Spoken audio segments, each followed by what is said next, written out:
الحمدللہ والصلاۃ والسلام علی رسول اللہ وعلی آلہ وصحبہ اجمعین۔ سورہ یوسف انشاءاللہ پلان ہے اس رمضان میں تھوڑا سا ایکسپلور کرنے کا۔ سورہ یوسف اللہ تعالیٰ نے جب نبی اکرم صلی اللہ علیہ وسلم پر نازل کی تو نبی اکرم صلی اللہ علیہ وسلم کس مشکل دور میں سے گزر رہے تھے، آج کی اس ویڈیو میں ہم تھوڑا سا اس کو کور کریں گے۔ سورہ یوسف کا ایک پورا بیک گراؤنڈ ہے۔ اس کی اسپیشل بات یہ ہے سورہ یوسف کی کہ اگر آپ قرآن کے طالب علم ہیں تو آپ نے یہ چیز ضرور آبزرو کی ہوگی قرآن کے اندر کہ اگر حضرت آدم علیہ السلام کا قصہ ہے تو قرآن میں آپ کو جگہ جگہ اس کے پورشنز ملیں گے۔ موسیٰ علیہ السلام کی بات ہو رہی ہے تو وہ قرآن میں پورا پھیلا ہوا ہے۔ ابراہیم علیہ السلام کی بات ہو رہی ہے تو وہ قرآن میں پورا پھیلا ہوا ہے۔ اور جب کسی کوئی سٹوری یا نیریٹو اللہ تعالیٰ بیان کرتے ہیں تو اس کی ریزن ہوتی ہے اس کو سورہ میں پلیس کرنے کی، کیونکہ سورہ کو جب اللہ تعالیٰ کسی بھی صورت کو سٹارٹ کرتے ہیں تو اس سے پہلے اس کا ایک انٹروڈکشن دیتے ہیں کہ اس میں کیا بات ہونے والی ہے، اور پھر وہاں پر ایز اے کیس سٹڈی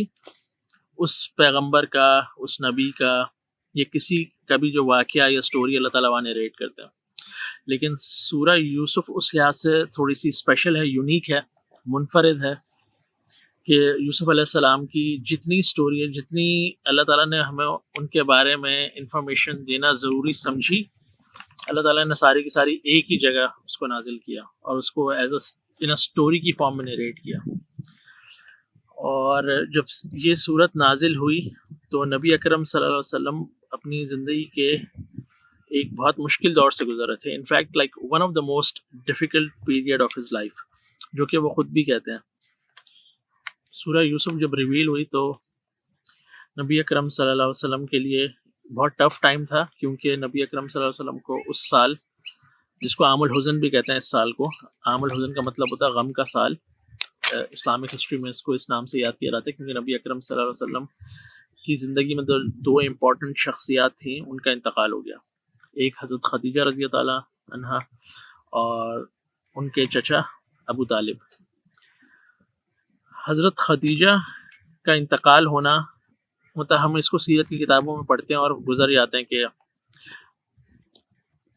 کہ نبوت کے 8ویں سال حضرت خدیجہ کا انتقال ہو گیا ہے، اس کو ہم پڑھتے ہیں، آرام سے آگے نکل جاتے ہیں۔ لیکن اگر آپ اس کو تھوڑا سا پاز کر کے سوچیں گے نا تو آپ کا جو اسپاؤز ہوتا ہے نا، جس کو اللہ تعالیٰ نے آپ کا لباس کا ہے، اس کی آپ کی زندگی میں بہت امپورٹنس ہوتی ہے، اور اسپیشلی اگر آپ کے ریلیشن شپ اس کے ساتھ اچھے ہیں، اور نبی اکرم صلی اللہ علیہ وسلم definitely he was an ideal husband, ان کے لیے یہ لاس بہت شدید تھا، اور بچے بہت زیادہ بڑے نہیں تھے اس وقت، تو آن این ایموشنل لیول وہ کافی سفر کر رہے تھے۔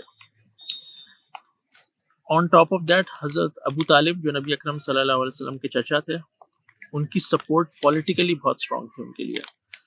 کیونکہ جب تک وہ زندہ تھے تو نبی اکرم صلی اللہ علیہ وسلم کو اس طرح سے کوئی نقصان نہیں پہنچا سکتا تھا۔ لوگ مخالفت کر رہے تھے، الٹی سیدھی باتیں سب چیزیں کر رہے تھے، لیکن کیونکہ جب تک حضرت ابو طالب اپنے سینسز میں تھے، زندہ تھے، کسی کی کوئی ہمت نہیں ہوتی تھی کہ وہ نبی اکرم صلی اللہ علیہ وسلم کے بارے میں کوئی ایسا پلان کرے کہ معاذ اللہ ان کو قتل کر دیا جائے۔ لیکن ان کی ڈیتھ کے بعد یہ چیزیں جو نبی اکرم صلی اللہ علیہ وسلم کے اگینسٹ لوگ تھے ان کے لیے بہت آسان ہو گئی تھی۔ تو یہ بڑا ٹرموائل کا پیریڈ تھا۔ ایک طرف نبی اکرم صلی اللہ علیہ وسلم ایموشنلی بہت مشکل وقت سے گزر رہے تھے، دوسری سائڈ پہ جو ان کی سپورٹ تھی in terms of like political support, اس کو آپ کہہ سکتے ہیں، کیونکہ وہاں جتنے لوگ تھے جو ان کے اگینسٹ تھے، جو بڑے بڑے لیڈرز تھے کرنٹ دور میں، اگر آپ اس کو سمجھیں گے تو ماڈرن ڈے پولیٹیشینس، تو ان کے اگینسٹ جو ایک بندہ کھڑا تھا اور نبی اکرم صلی اللہ علیہ وسلم کو سپورٹ کرا تھا، ایون انہوں نے خود اسلام قبول نہیں کیا، تو وہ سپورٹ بھی چلی گئی۔ اور اسی سال نبی اکرم صلی اللہ علیہ وسلم نے طائف کا سفر بھی کیا، جو کہ ان کی زندگی کا بہت مشکل سفر تھا۔ اس میں ہم سب کو پتہ کہ ان کے ساتھ کیا ہوا، رائٹ؟ تو جب ایموشنلی آپ اتنے ڈاؤن ہوں، ایموشنلی آپ اتنے پین میں سے گزر رہے ہوں، اور ان ورلڈلی ٹرمز سوشلی آپ کے پاس سپورٹ نہ ہو، تو جب اللہ تعالیٰ یہ صورت ریویل کر رہے ہیں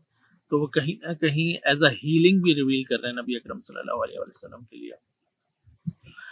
اور اس میں وہ جو غم ہے، پین ہے، وہ بڑا یونیورسل قسم کا ہے.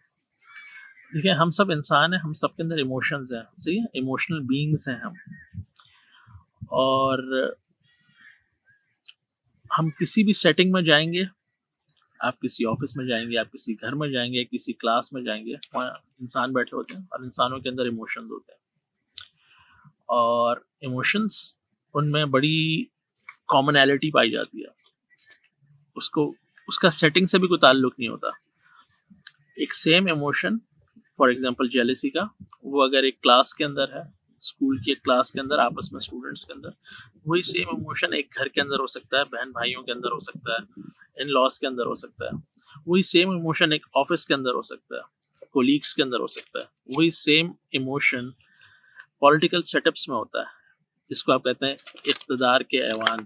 اسمبلیز، وہاں ہوتا ہے. تو ایموشن بڑا یونیورسل ہے، صرف سیٹنگ بدلتی ہے،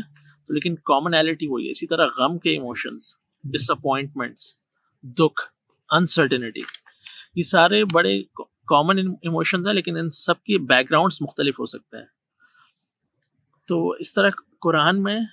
یہ جو ہیلنگ کا پروسیس ہے، ہم میں سے ہر کوئی اپنی زندگی میں ڈفرینٹ چیلنجز میں سے گزر رہا ہوگا. اگر نہیں گزرا تو آگے گزرے گا. تو یہ جو سٹوری ہے حضرت یوسف علیہ السلام کی، یہ جب اللہ تعالیٰ نے ریویل کی تو آن ون پوائنٹ، تو یہ تو نبی اکرم صلی اللہ علیہ وسلم سے لوگ سوال کر رہے تھے، اس کے جواب میں بھی نازل ہوئی. لیکن اس صورت کے نازل ہونے سے نبی اکرم صلی اللہ علیہ وسلم کو اللہ تعالیٰ نے ایک بہت ہمت اور حوصلہ دیا. کس طرح حوصلہ دیا؟ دیکھیں قرآن میں اللہ تعالیٰ ایک چیز بڑی تواتر سے میں نظر آتی ہے کہ نبی اکرم صلی اللہ علیہ وسلم کو، جیسے سورہ ہجر آپ پڑھیں گے آپ کو لگے گا ایک طوفان آیا ہوا ہے نبی اکرم صلی اللہ علیہ وسلم کی زندگی میں، کہ اللہ تعالیٰ کہہ رہے ہیں کہ ہمیں پتہ ہے کہ آپ سانس بھی نہیں لے پا رہے صحیح سے، اتنا ٹارچر، اتنا وربل ابیوز ہے. تو جب اس طرح کی سچویشن ہوتی ہے تو اللہ تعالیٰ نبی اکرم صلی اللہ علیہ وآلہ وسلم کو موٹیویٹ کرنے کے لیے ان سے پہلے جو پیغمبر گزرے ہیں، ان سے پہلے جو نبی گزرے ہیں، ان کے حالات ان کے ساتھ شیئر کرتے ہیں، اور وہ ان کو کہیں نہ کہیں یہ احساس دلاتے ہیں کہ you are not alone in this, you are not the only one going through this pain. جب میں نے اس زمین پہ رسول نبی بھیجے ہیں، ان کا مذاق اڑایا گیا ہے، انہیں چیلنج کیا گیا ہے، ان کو وربلی ابیوز کیا گیا ہے، انہیں فزیکلی ابیوز کیا گیا ہے، ان کو قتل کرنے کی کوشش کی گئی، انفیکٹ قتل بھی ہوئے ہیں. ان کی زندگی میں بڑی انسرٹینٹی تھی، اور وہ یہ بتاتے ہیں کہ رسول اللہ کے چوزن ہوتے ہیں، لیکن یٹ ان میں ایک ہیومن ایلیمنٹ ہوتا ہے. جیسے موسیٰ علیہ السلام فرعون کے دربار میں جانے سے ان کے دل میں خوف آ رہا تھا، اور قرآن اس بات کو بتاتا ہے، اور کس طرح اللہ تعالیٰ نے ان کی ہمت بڑھائی. اب یہ پورا موسیٰ علیہ السلام کا واقعہ وہ نبی اکرم صلی اللہ علیہ وسلم کو بھی سنا رہے ہیں. اس طرح نبی اکرم صلی اللہ علیہ وسلم کو بھی اللہ تعالیٰ موٹیویٹ کر رہے ہیں، یہ ہمت دے رہے ہیں کہ آپ سے پہلے بھی کچھ لوگ اس میں سے گزرے ہیں، اس طرح کی ٹف انوائرمنٹس میں سے، اور اس طرح میں نے ان کی ہیلپ کی. تو آپ پہ بھی جو مشکل وقت آیا ہے، آپ بھی دیکھیں کس طرح آپ اس میں سے گزریں گے، کیونکہ آپ اکیلے نہیں ہیں اس کے اندر. اور میں آپ کو آپ کی ڈھارس اس طرح بندھا رہا ہوں، آپ کو ہمت اس طرح دے رہا ہوں، آپ کو موٹیویٹ اس طرح کر رہا ہوں. اور نبی اکرم صلی اللہ علیہ وسلم کو اسی لیے تہجد پڑھنے کا بھی اللہ تعالیٰ نے حکم دیا تھا کہ جتنا یہ وربل ابیوز آپ کو کریں گے، دن بھر روز کریں گے، آپ یہاں سے نکل کے جا نہیں سکتے. صحیح ہے، آپ کہیں تکلیف میں ہو، کسی پوزیشن میں ہم لوگ، تو ہم وہ چاہیں گے وہ جگہ فوراً چھوڑ دیں. اسکول میں بچے اکثر بلی ہوتے ہیں، اور جیسے پیرنٹس کو پتہ لگتا ہے وہ اس کی کلاس، اس کا سیکشن چینج کروائیں گے، اسکول چینج کروائیں گے، کچھ بھی کر کے کوشش کریں گے ہمارا بچہ اس اذیت میں سے نکلے. اسی طرح بہت سارے لوگ غلط جگہ شادی کرتے ہیں، بعد میں ان کا احساس ہوتا ہے کہ وہ جو اسپاؤس ہے، جو ان کا ہسبینڈ ہے، وہ تو مارتا پیٹتا ہے. والدین بہت سارے یہ چیز برداشت نہیں کر پاتے، وہ اپنی اولاد کو اس میں سے نکالتے ہیں